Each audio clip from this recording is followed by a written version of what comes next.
Versus RHK, একটা fight হবে এখন ইকুয়াল টু এইম গড অনেক বেশি ড্যামেজ কে গিয়েছে, কুট্টুসকে নকডাউন করতে দেখলাম। সামহাউ ইভোস হয়তো বা এখানে মেন পাওয়ার দিক দিয়ে এখনো স্টিল ভালো একটা পজিশন অফ প্লেন করে রয়েছে। RHK অনেক বেশি ড্যামেজ খেয়েছিল, আই ডোন্ট নো এখন পর্যন্ত স্টিল লাইভ। Let's see.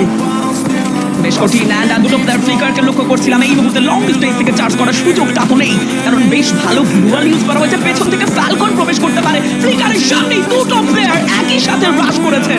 ইমারওয়েজকে এইবারে নিজেদের সর্বস্ব হারিয়ে ফেলেছে। At last hashtag Tabei eliminate হয়েছে টিম।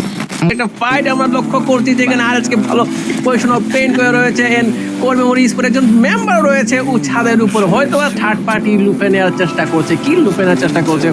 আমরা যে ফাইটে এখন এঙ্গেজ হবো, পেইনের একজনকে গাছকে দেখলাম ডাউন হতে, পিটারকে দেখলাম ডাউন হতে, শুধুমাত্র একজন স্টিল লাইভ। RHK বোধ এখানে আরো কয়েকটা কিল চাইলে লুপে নিতে পারবে। এক্স্যাক্টলি, ইমারওয়েজকে একেবারে মুখোমুখি, সামনে থাকা টিমকে সুযোগ দিতে চান না। আরো একটি প্লেয়ার নোরাকে লাস্ট এলিমিনেট করতে পারলে ইমারওয়েজকের কাছে ব্যাক টু ব্যাক 4টি কিল যাবে। What a domination! Pain gaming they are fully shut down.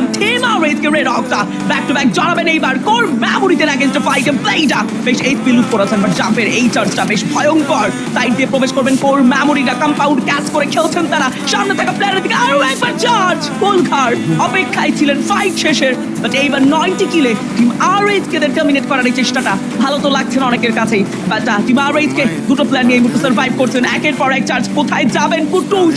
কম্পাউন্ডে still survive করছেন নেজাদ।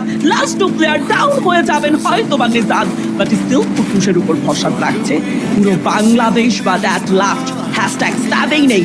আজকের সেকেন্ড ম্যাচের গল্প সমাপ্তি করতে হলো বাংলাদেশকে RHK রেড হকসের আশেপাশে ইভোস এবং ফালকন দুটো দল দাঁড়িয়ে রয়েছে। এইম গডের কাছ থেকে চমৎকার হেডশট ব্লেড হয়ে যাবে। নক উপর থেকে প্লেয়ার এসেছে, কুটুস রিভাইভ করার ভালো ট্রাই, বাট কুটুসকে বসে হচ্ছে নক করে ফেলবে। কিলটা কনফার্ম এখনো পর্যন্ত হয়নি, বাট এই মুহূর্তে কিলটা কনফার্ম হবে। ব্লেড রেকে নক করলো, কাউন্টার অ্যাটাক, বাট শেষমেশ এলিমিনেট হতে হলো। হ্যাশট্যাগ করে চেষ্টার কোনো কমতি ছিল না। এর পক্ষ থেকে অন ফায়ার নকডাউনটা নেবেন, বাট লিমিট অ্যান্ড কেরোরো দুজন মিলে টিমটাকে বাঁচিয়ে রেখেছেন, প্লেসমেন্ট চেঞ্জ করেছেন, বাট এইবার ধাক্কা টিম বাংলাদেশের জন্য। হ্যাশট্যাগ 11 বিদায় নিবে রেড হকস। এটা মন ভেঙে যাওয়া অনেক অডিয়েন্স যারা এই মুহূর্তে বেশ বাজে ভাবেই নিজেদের কনফিডেন্ট লুজ করবে। ফাইট পুরোটা নিজেদের ফেভারে থাকবে। হটশট থেকে যে প্লেয়ারটি শেষ ছিলেন এই কর্নারে, তিনি কিন্তু এবার জায়গা ছেড়েছেন, এবং সেই সঙ্গে আরো একবার দুঃখের সঙ্গে বলতেই হয় team Bangladesh red Hawks hashtag 10 আবারও এলিমিনেট হয়েছে। এটা যেন একটা বড় ধাক্কা। এই ধাক্কা কাটিয়ে উঠতে আগামী দিন বড় সড় সূচনা করতে হবে। কুটুসকেও নক করে ফেলা হয়েছে, এবং রেড হক আরো একটা বড় ধাক্কায় নেজাদ এবার বেঁচে ফিরতে সম্ভবত পারবেন। Oh no way!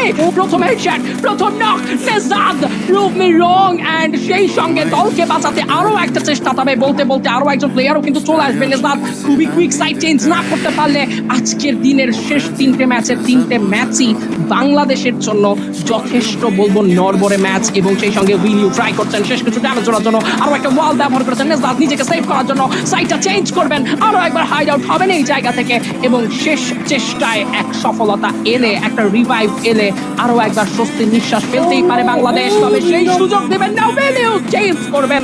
And this is the finishing moment. And R7 করতে পারছে। এন্ড আমাদের কিন্তু সেই বাংলাদেশের গৌরবকে দেখতে পাচ্ছি ফ্লিকার রাইট নাও। অনেকটা কিন্তু ঠান্ডা মাথা রয়েছে, তবে RDA জুনিয়র মজার বিষয়টা হচ্ছে ফ্লিকার কিন্তু এবার মাস্ক পরে নেই।